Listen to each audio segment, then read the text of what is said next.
scoliosis, a big thing that they focus on are like standers, things like that, putting chest braces around the scoliosis.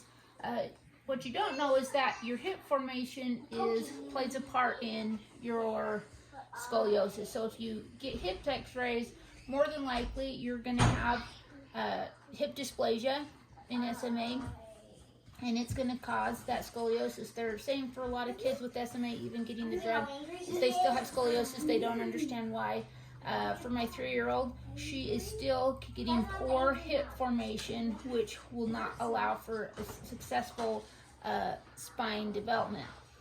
But despite that, using movement lesson mainly, and then some essential oils, muscle activation, things like that. Right now I'm just doing movement lesson. My goal is to reverse scoliosis. So right now she's at a 53 or 55 degree curve, 20 degrees from last year. We were at 33 degrees. They're looking at surgery. That's just a non-option for her. If you truly knew from where she started, like even just the weight of the rods, like that would just be a poor quality of life for her. She would not enjoy that.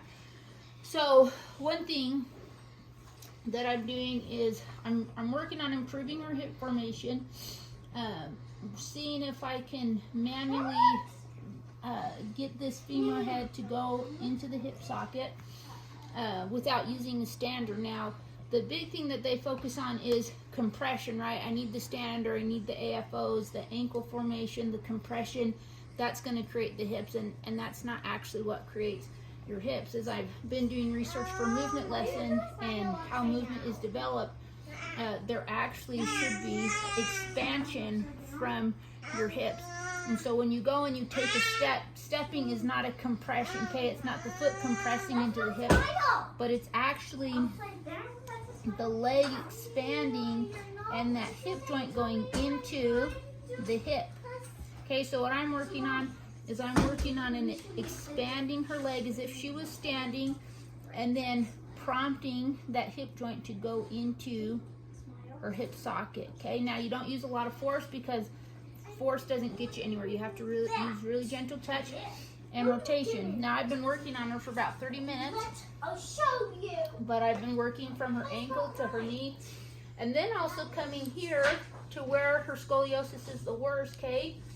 And slightly bringing some rotation here to the front of her chest and expanding up, because when you stand, this expands up, this expands down, but it's all from the hip. So I'm teaching the back how to expand up as the leg is expanding out, okay?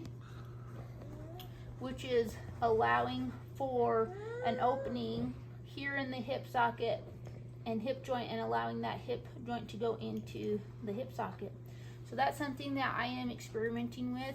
Like and subscribe to the channel so you can watch our journey on reversing scoliosis. And thanks, guys.